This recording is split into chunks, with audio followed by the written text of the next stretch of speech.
Faced with that option, people will undertake things and take risks and chances they might not have under other circumstances. Then there's a process which in the business world is called milking the cow. Not a very nice image, but here's what it means. It's when a board of directors pretty well understands that this company can't make it. It's just the numbers are there. They're not going to make it. But they have another 6 months, 9 months. So what happens in the 6 months, 9 months is that they stop running the company as a company that makes whatever, and they start running the company to make sure the board of directors comes away from this disaster in the best possible shape.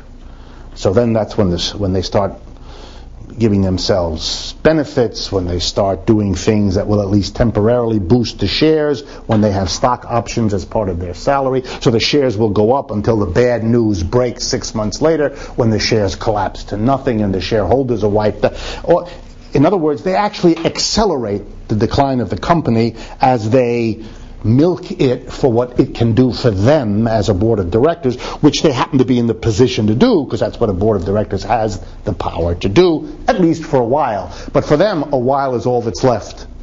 It's a little bit like the French Louis XIV, who says, "Après moi le déluge," after me comes the collapse. But after me is the key phrase there, not while I'm there. Okay. The next part of a crisis, beside a cutback, is what we've already talked about, the market spreading it. I sometimes call this, and because it comes from the business literature, the spiral effect. You know, you have a company that's perfectly good shape. Great job, great machinery, great product.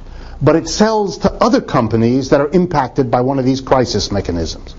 Now think of it this way. Banks stop lending.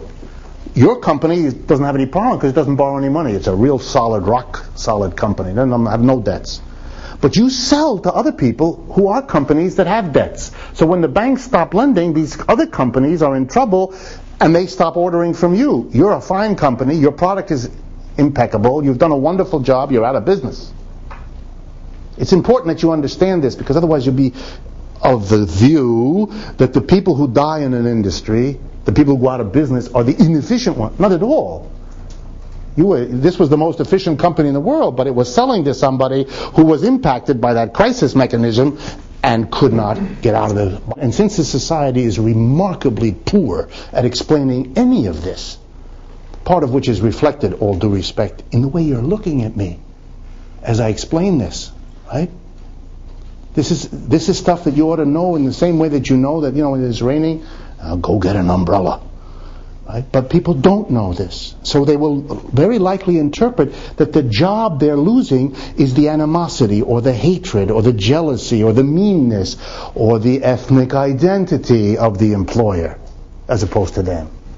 And now you will begin to see all kinds of social tensions you thought were long gone or buried or not virulent come up big and fast as people try to make sense of an economic phenomena using all kinds of other meaning systems as they try to understand it. And I'm not talking about people who are malevolent. That's how they understand. They're trying to figure this out, and they're using things that are in their head that they've picked up.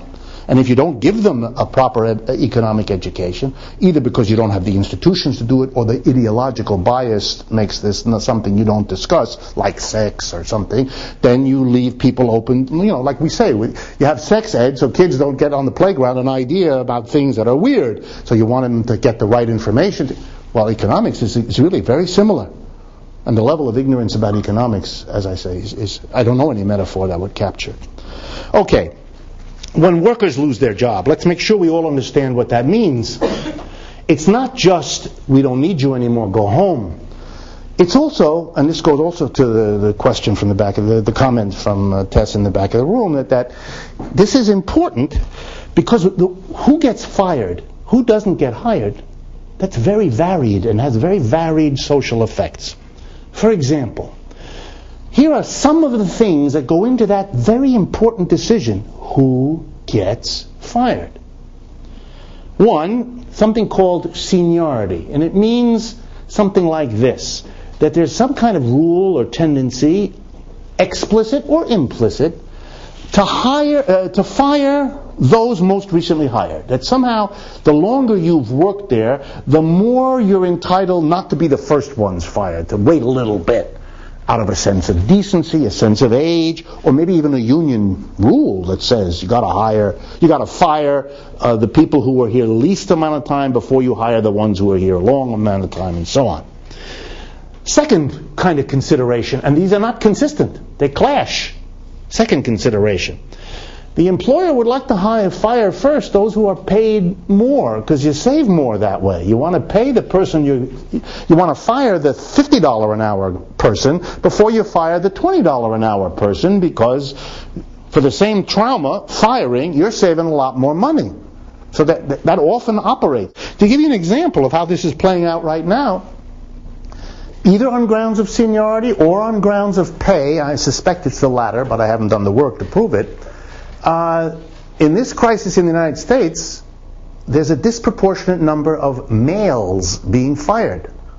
Leading the New York Times 3 days ago, some of you saw that front page story, that we're just on the verge of having a paid labor force that is majority female in the United States. We've never had that before. Never in our history. That the men are being fired much more than the women. And my suspicion is it has something to do with the salary disparity, that the men are a better deal to fire because they get paid more, which has an irony and a historical sarcasm to it that you really got to think about to appreciate. It's true in China today too. Yes, I mean 30 million migrant workers. In many places, I think you'll see this. Then there's another thing that happens that is often below the radar. A switch in a downturn from full-time to part-time. Very important in the United States today. People who don't want a part-time job, they want a full-time job, but they're going on a part-time schedule because the employer says basically it's part-time or no time. And faced with what that means, you accept part-time because it's better than no time. So we now have people who are in a very new situation. They're still counted as employed in the statistics, so be very careful what you interpret statistics, but they are in fact involuntary part-time laborers. Well, if you put all those together, then you discover that families in America now need to distribute falling incomes over more people. More people per family are not working, and those that are working are earning less money on average. So less money in each family household unit has to be distributed over more people. If there was ever a recipe for tensions exploding in already stressed families, there's a good one. Mother and father exhausted, children already alienated, all the problems we know, and now less money to be distributed over more people who need it.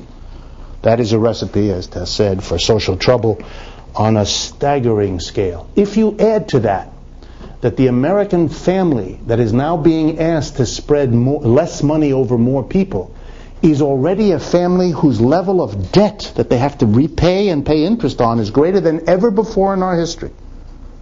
The recipe for tension, for difficulty, for crisis, just lurking, waiting to explode, doesn't take any big stretch of the thinking. Now the impact of a crisis on the government. How does the government get affected by all of this and then react back on it? Government. And I'm going to use the United States because I don't have time to show you all the variations. A little different in other societies, but we deal with the United States. First of all, most important, falling tax revenues.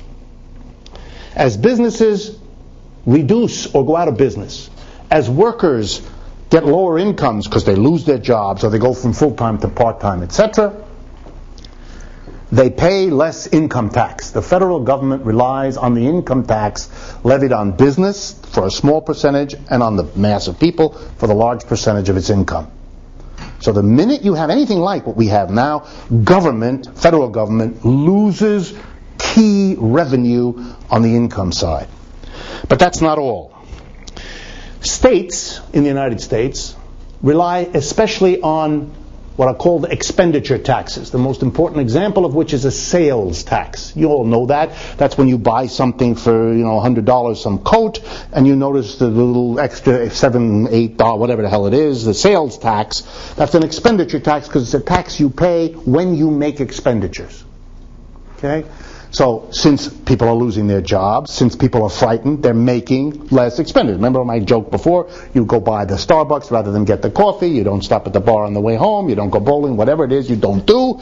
Every time you don't do that, that's less money coming into the state. So the federal government is losing revenue from income tax reductions. The state governments are losing sales tax revenue. The local government. The biggest source of revenue for the local government is property tax. Tax on the value of land, buildings, and automobiles, and business inventories. All of those are going down. We have a housing crisis. You all read about it, the collapse of the price of housing. That means the assessed values of real estate are everywhere going down. The value of the land, the value of the building, whether it's a store, a home, or a factory, are going down, and that means the property tax that's levied on them is bringing in less money, which means the federal government has less money, the state government has less money, and the local government. As they have less money, what is happening at the same time? A rising demand for services. Let's go with the federal government first and then the state and local. Our federal government has rising demands. It has very expensive wars. Our country fights wars far away. It would be so much better to fight a war, I don't know, Belize or Grenada or Cuba. It's close. It's cheap. We fight wars in Iraq and Afghanistan. It's as if we tried to find the furthest places away. You have to ship everything over there. You have to pay. It's very expensive. So we have very expensive wars. The government has to pay for that. Iraq costs a fortune. Afghanistan is starting to cost a fortune. And as you know, many political leaders want to do things in Iran and half a dozen other places.